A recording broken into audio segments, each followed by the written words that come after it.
This is Fan First Network. Fan First Network. I'm here with Haldon and Toyaa Hutchinson, the siblings of our captain, Atiba Hutchinson. Guys, I'm so happy that you guys are with me here today. I first want to ask, how excited are you guys for Qatar? Very. We're booked. Yeah.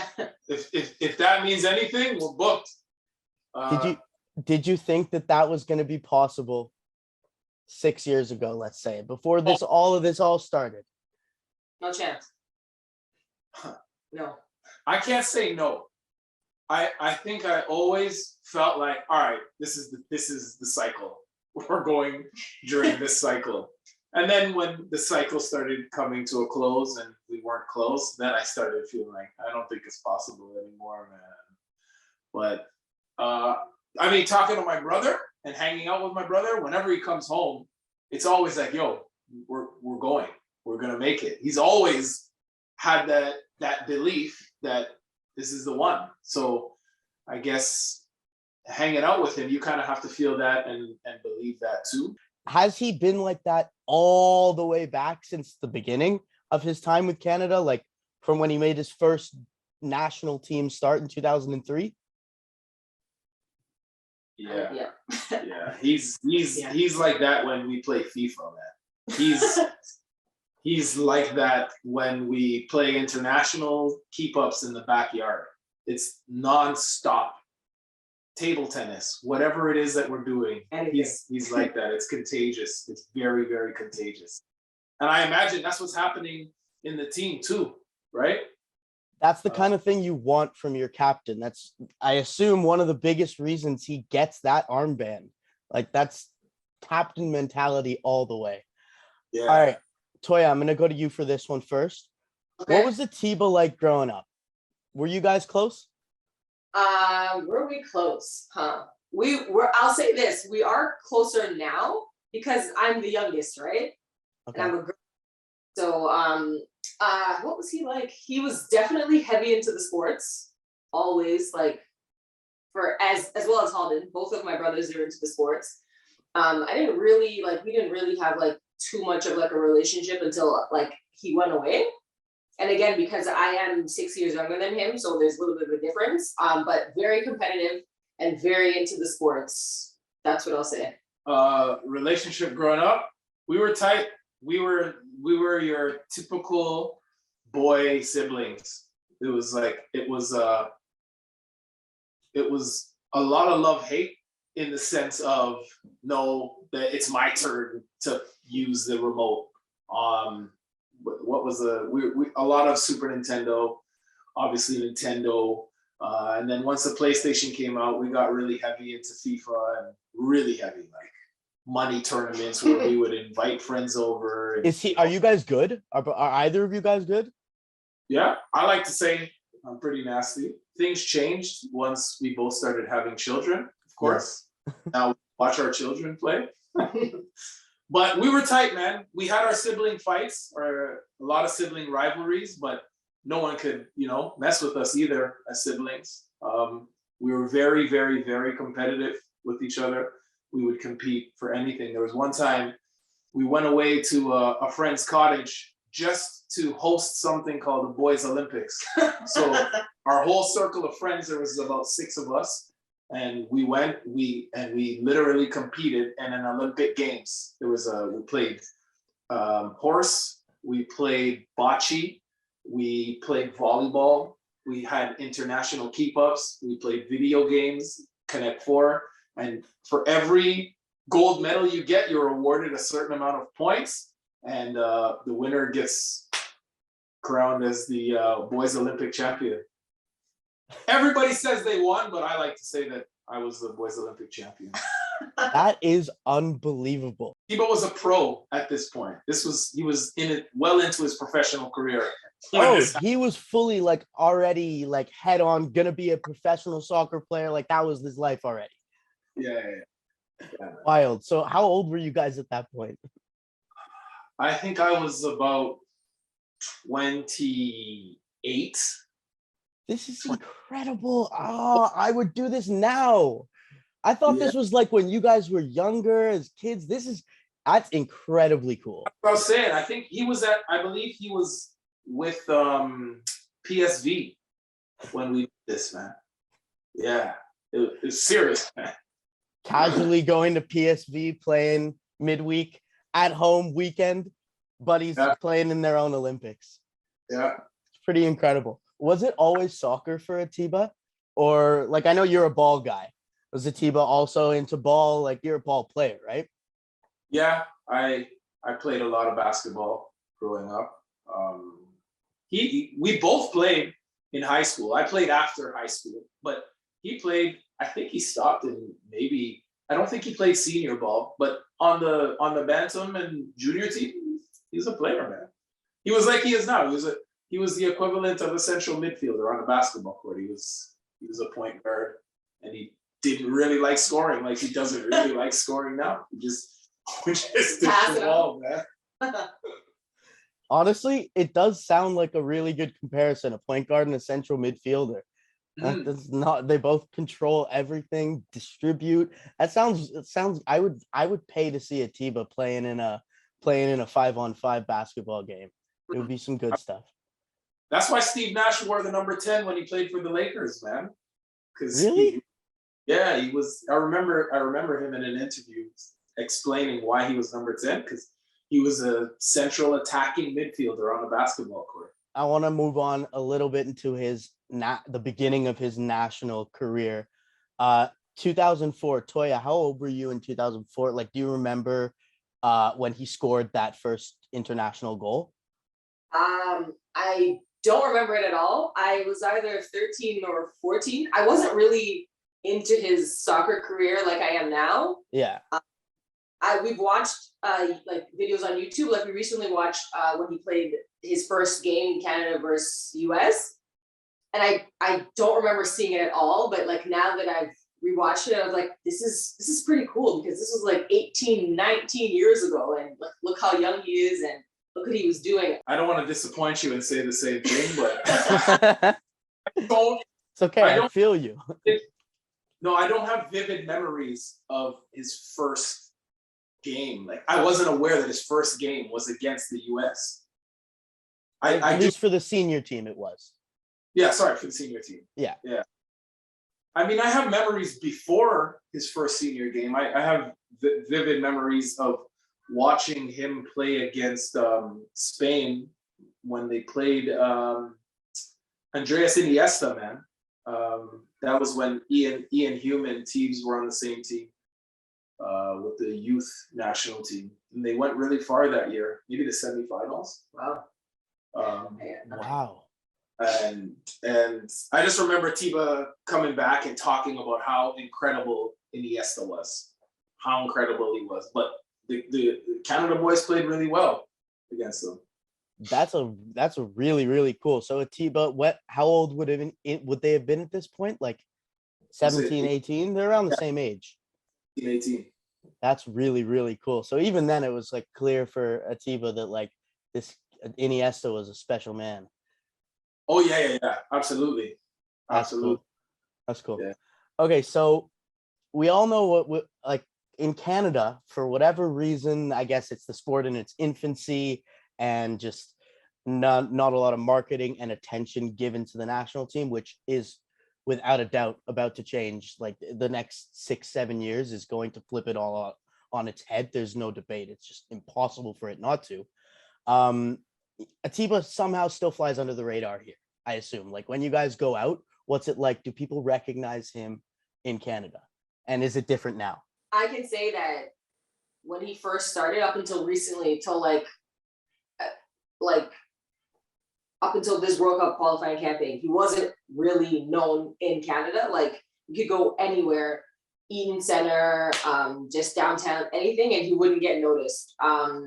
We were after the game in Edmonton, the first game, I was there. Me, him, and Milan, we went out to the mall there, and they started getting noticed, and fans started stopping them, and they're like, good game, we can't wait for the next one. And finally, he's getting noticed. I love it for him, because, I mean, he deserves it here. But yeah, last year, 2021, is when he started getting noticed. After the Ice Teca. Yes. It was cold. Ooh, it was cold. Was that the coldest one of the qualifiers you've been to in this window? I want to say yes, but I feel like the Jamaica game was also equally as cold. I heard fans saying that. My toes were frozen for days after. So going out with him before was like going out with my sister. You're just going out with a family member, you know. But now it's definitely changed. He's become a household name, and it's nice to see because Canada has really embraced him for all that he is, and he was really, really close to retiring before the cycle, and Coach Herdman, you know, gave him a call, and he needs to get into sales because Atiba was going to retire, and the decision to stay changed the trajectory of his career. So he's become a household name, you know, like we'll turn on the TV and our brother's on the TV, and we don't even know what it's for. I saw him on breakfast television. He's being interviewed by all sorts of people. We're being interviewed by all sorts of people like yourself, my parents. I listen to CBC radio on my drive to work, and my parents are on the radio. I had no idea about it. So he's finally getting the recognition. I coach youth soccer now in the soccer community, and everybody knows that I'm the brother of Atiba without me mentioning anything. I remember when they qualified for against Jamaica, when my children went to school, and at the office when we brought them to school, they understood, of course, these boys are going to be late. We were up partying late the night before. They gave our children a round of applause. All the office staff came out and clapped for Akai and Kilo. Oh, that's cool. And you know, they were talking to my wife about it, and like what an honor it is. Wow. And we That can is awesome. guys being late. So everybody's bought in. Everybody is on board, and Tiba, I think a big reason why Tiba's flown under the radar is because of his personality. He's the most humble, most modest guy on the team, or even that we know. So he's not really out there putting himself out there publicly. If you look through his social media, he's not the guy that's posting every day about what he's done. He's just a footballer. He just plays the game. And it's nice that Canada is recognizing him now without him having to overtly put himself out there to be recognized. He's getting what he deserves, man. You mentioned something a little earlier just then, that Canada has embraced him.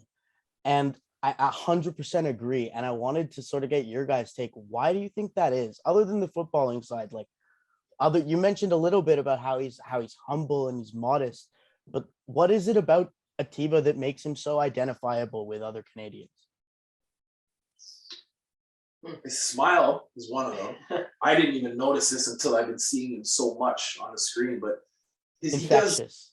Yeah, man, he does full interviews with a smile on his face. He's just always laughing, always smiling. He's always really positive. He's never been in any bad publicity or bad media. He's just like your prototypical captain and leader. You know, he's not too flashy. His game's not too flashy. His appearance and the way he dresses isn't too flashy. He's I don't know. He's kind of like how Kawhi Leonard was as a Raptor, just kind of chill under the radar and lets his game speak for himself. It's a great comparison, actually. What's life like for Atiba in Turkey? It's a totally different situation over there. You're pretty involved. I see you're pretty involved with the Besiktas fans, Toya. Yes. What's it like over there? It's the complete opposite. I've never seen anything like it before in my life. He can't go anywhere without getting noticed. Anywhere. It doesn't matter where he's going. He can go to the gas station. He can go to they have markets. He can go to the market there. He can just be going to the walking with his children to the park. Anywhere he goes, he's getting stopped. He's getting noticed, and he's taking pictures. And what I really like about him is that it doesn't matter what he's doing. He'll stop and he'll take the pictures for the fans. Always, always, always always takes pictures with his family because I mean, they're the reason why he's getting recognized so much, right? So always he'll stop and take pictures with the fans. They're actually now stopping me as well and taking pictures with me as well. And I'm like, sure, I'll do it. I mean, I'm not him, but I guess I'm the closest thing to him sometimes. So I love it. Love it for him. He's a legend. It's legendary status. There's talks of erecting a statue in Besiktas Square for this guy. I mean, she's there every other month, so she can obviously speak to it a lot more. Boy. But I was there. I went with my family, and we had an amazing time. Turkish people, Turkish culture really embraced us. I mean, so when we landed, they opened our passports, and the ticket agent who's taking our passport, she looked at my passport and she looked at my face. She looked at my passport. She looked at my face and she said, "Atiba?" I was like, "Oh, my brother." She's like, "Atiba." And people started, I'm not lying, people came out from the back and that was it. No lines. We went straight. I don't even think they checked the rest of my family's passport. Straight into a taxi cab. We were escorted, and that was it. And then the cabbie started taking pictures of us. Everywhere we went, because I look a lot like him. All three of you guys look alike. I will say, you all are like recognizable family members, without a doubt. Yeah, it's great. I'm real happy for him. I'm sad that I don't know that he's gonna come back. Like, who would want to leave that to come back here where, you know, he's kind of like unknown. But maybe it's a lot more peaceful for him that way too. I want your favorite memory of Atiba. Just like, period. If you can pick one between you and him, your favorite memory. Period. Yeah. Oh boy, there's so many. I know, it's tough. Even just one you want to highlight. Holy smokes. It's gotta be competing. It's gotta be competing. I think table tennis. We played a lot of table tennis, and just being it. Whenever he comes home, it's always really special because the time is so short. So we're into a routine when he comes home. So it's gonna be hard for me to say one memory. I can say the last one when he came home. I can't remember the game that they played, but we were in the backyard and we play this game, internationals, which is essentially keep ups. And whenever someone makes a mistake, they're eliminated. So there's normally like 4 or 5 childhood friends, and no matter what, Tiba's playing internationals in the back, and he's changing his clothes, and everyone's trying to beat Tiba, and he's never lost to us in his 19 years. But the last time was nice, man, because my 2 children were out in the backyard. My older son's really into playing, so he got to play, and it was nice to see, you know, Uncle Tiba just jamming with my 2 boys in the backyard, and it would just gave me a real nice feeling. So I would say the last time that he came home and we were in the backyard just kicking about was a very, very special moment for me, especially because of what it meant to my boys. Yeah, well, like, you would have done the same thing with Atiba 15, 20 years ago, even longer. And now your kids are getting to like live that exact same experience. It's really special. Yeah. Good luck to her. Supposed to top that. I guess I should have went first. Oh boy. You know what? Mine is also gonna be a recent one now.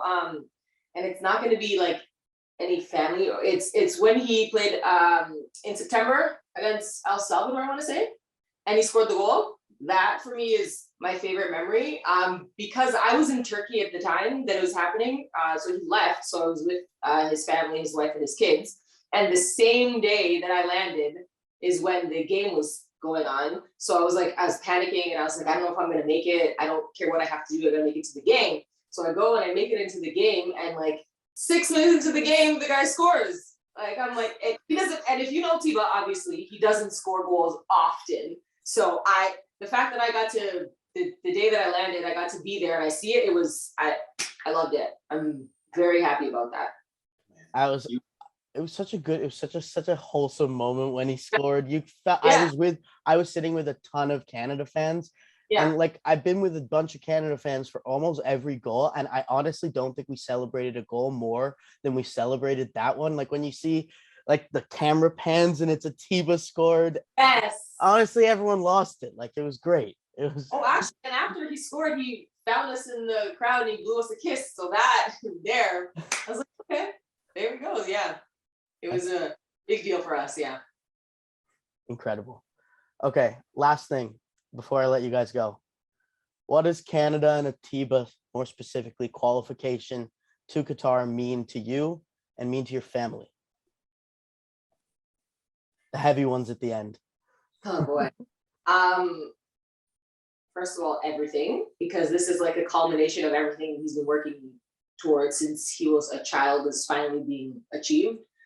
Like my brother said before, he was gonna retire before. So the fact that he's actually didn't retire and he's gonna be able to make it, and he's made it, sorry, to the World Cup, and he's gonna be able to be there it's honestly undescribable feeling. I'm so happy. I actually started tearing up when they scored, the final, after the final whistle blew in Jamaica. I was tearing up because like I cannot believe that this is finally happening for him. I was so elated. And for me, it's Tiba's career has taken all of us around the world, literally. Like we've had the opportunity to experience some of the greatest things in life. If you're into sports, in particular, if you're into football, soccer, then like I watched him beat Manchester United when he was playing with FC Cole. Wayne Rooney and Cristiano Ronaldo were on that team in Denmark. You know, like seeing how he lives in Turkey. Even the humble beginnings in Sweden when he was playing with Östers and Helsingborg.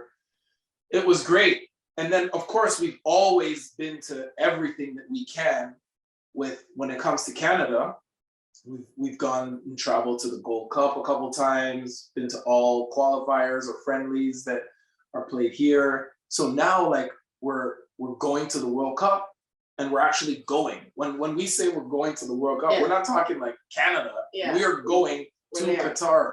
We're there. And that's all because of this opportunity that our brother has presented to us. So what does it mean? It means literally everything, like everything. I think that this is we're gonna see a huge shift. It's already started because, like I said, I'm around youths right now, coaching, and everyone's talking about Canada. When you go to fields, when you go to tournaments and these festivals, everyone knows players. They know all of the players, right? So we're gonna see a huge shift. We're hosting the next World Cup. We're co-hosting the next World Cup. So it means literally everything to us and to our sport. This is the world's most popular sport that's now gaining traction here in Canada. So I don't know. It's really special that we get to be the immediate family of the guy that's captaining this movement. Unbelievably said. I'm like pretty lost for words. I was like fantastic. Both of you guys, I like appreciate this so much. Like you both have incredible stories, and I'm so happy for you guys and just the experiences that you guys are going to get to have at Qatar, and just that you've had all of this time. And I'm just happy. I'm happy for your parents, like your whole family, your kids, like seriously. Just makes me so happy. I asked my sister to send me your info, and I did a bit of binging on your your profiles, mainly on your YouTube channel, Canada Footy TV, and you're a real fan. Like obviously you do your interviews and you do your questions, but it's really from a fan's perspective, from a supporter perspective, and you're passionate. And a lot of the times I'm just watching you capturing the energy and the emotion. I watched the last one on, like, after we qualified against Jamaica, and just to hear the expressions in Canadians after we qualified, and just the fact that you were able to bring that moment to everyone is pretty cool. So thanks. And I appreciate that. This is Fan First Network. Fan First Network.